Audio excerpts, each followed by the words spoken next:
it's Muzz here, and I am here to distract you a little bit by letting you know a whole bunch of facts about Nova Scotia.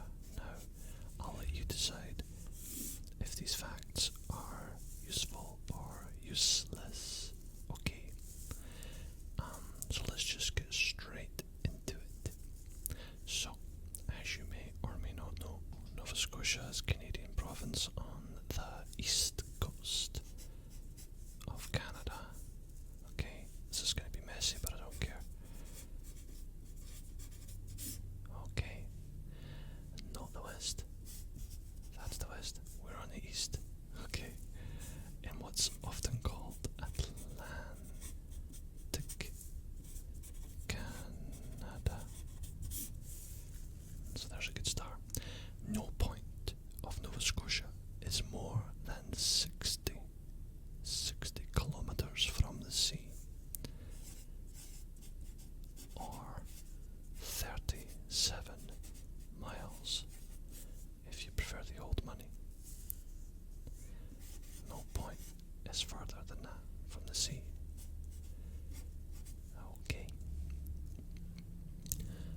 The population of Nova Scotia in 2019 was 971,395. Okay. The average house price in Nova Scotia, and this is one of the reasons why we moved here, to get away from the rat race and everything. The average house price in Nova Scotia is 250,000 Canadian. And that's a big house. That's not like a tiny little flat or something, okay? Because that's the average, right? Tiny little places will be a lot cheaper than that. Just to put that into perspective, that is 175 US dollars, or 140,000 UK pounds. So, very affordable. The Micmac people had occupied the area for centuries before the first arrival of Europeans in the late 15th century. Primarily hunters and gatherers, the Micmac ranged over the maritime provinces and into the Gaspé Peninsula, and later spread to Newfoundland, and New England. Their Algonquian language is reflected in Nova Scotia place names such as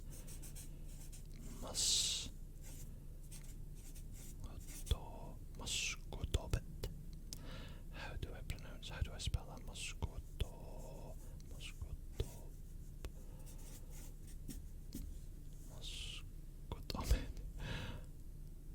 I think I got it right. And Pug, Wash, and Shubenacadie.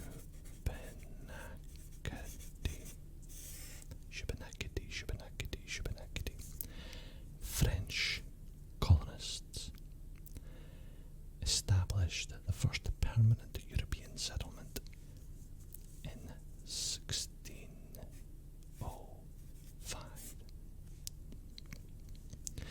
at the place called Port Royal, which became known as Acadia. It became the site of the first permanent European settlement in North America, north of Florida, when the French established a fur trading post in Port Royal in 1605.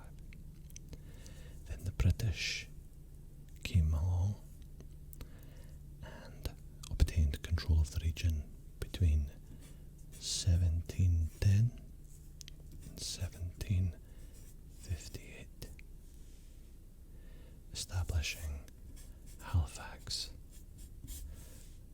as the new capital in 1749. Most of the remaining people are descended from settlers from the British Isles and from what is now the United States. In the second half of the 18th century, settlers from New England, known as planters, and later American colonists loyal to Great Britain during the American Revolution, known as United Empire Loyalists, settled much of western and northern Nova Scotia, with scattered settlements elsewhere.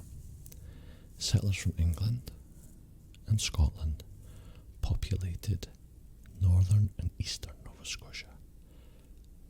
The Scots, who settled in substantial numbers in Cape Breton, gave the province a strong Gaelic culture.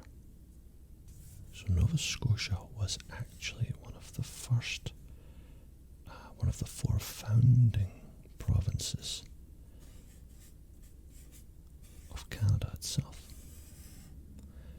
In Confederation, the joined Confederation in 1867. And of course the name Nova Scotia is Latin for New Scotland. Nova Scotia is located within the Atlantic Standard Time Zone, AST.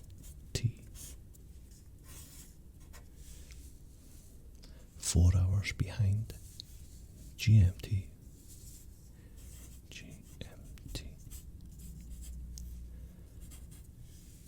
And 1 hour ahead of Eastern Time, Eastern Standard Time.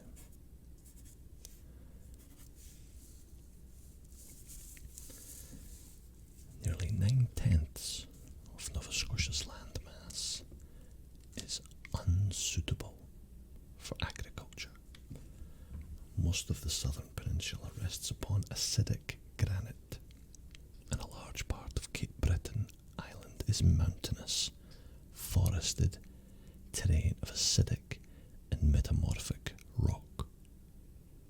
Although Nova Scotia has somewhat moderated climate, there have been some very intense heat waves and cold snaps recorded over the past 160 years. The highest temperature ever recorded in the province was 38.8 degrees Celsius, which is 101 Fahrenheit. This happened on August 19th, 1935. The coldest temperature ever recorded was minus 41.1 Celsius, which is actually minus 42 Fahrenheit. And this was in 1920. So the highest temperature ever recorded in Halifax was 37.2 degrees Celsius, 99 Fahrenheit. And that was in 1912. And the lowest was in 1922, and the temperature was minus 29.4. So the annual temperatures in general are, turn the page over here. Oh, that's a mess. Let's go like that. The average, or the annual temperatures are spring 1 degree Celsius to 17. Summer 14 Celsius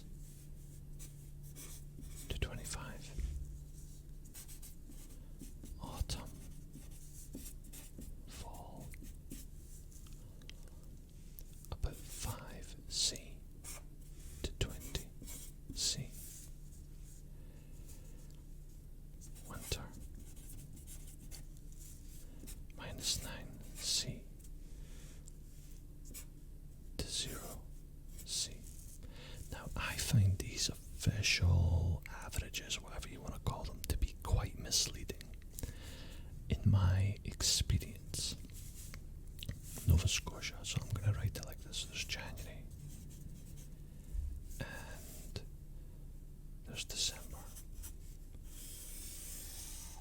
Okay, I find, well, today it's been about 12 degrees, and we're at the end of March.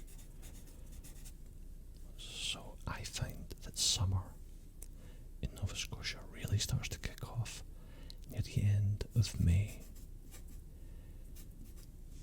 and lasts realistically until the middle of September.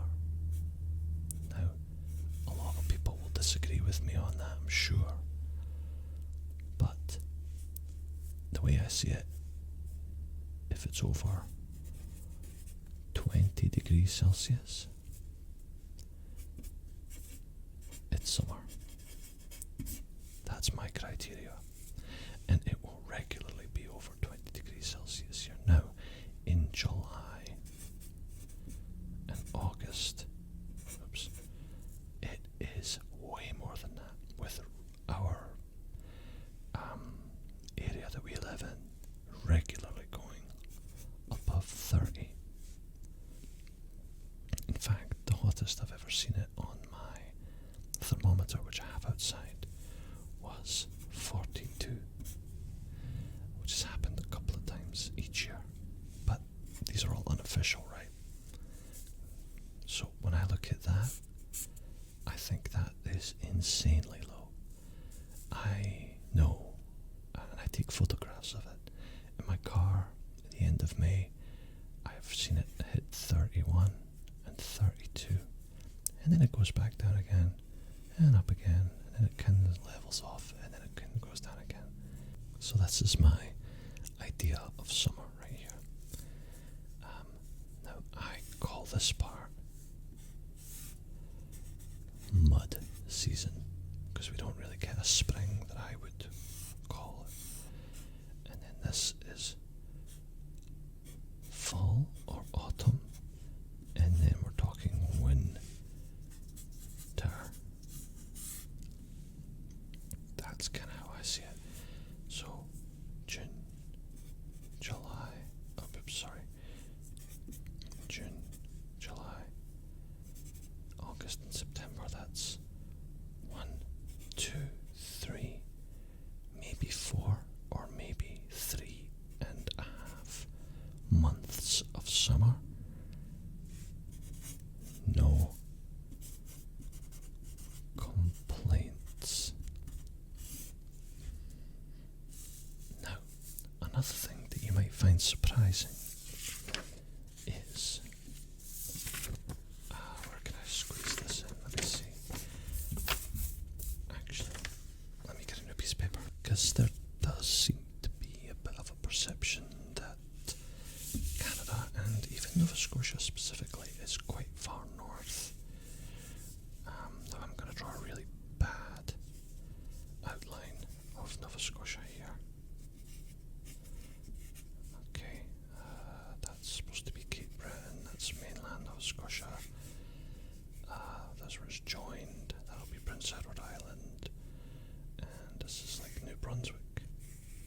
Okay, now in the middle, where the capital is, Halifax, that is on a line of just about 45 degrees of latitude. I think is there 2 T's in latitude? I don't know, who cares? That is the same as Bordeaux in the south of France. That surprises a lot of people when I tell them that, because there's this perception that Nova Scotia is very far north, when in actual fact we're quite a lot further south, especially compared to places like the UK. Now I'm from Edinburgh, and if I remember correctly, Edinburgh sits at approximately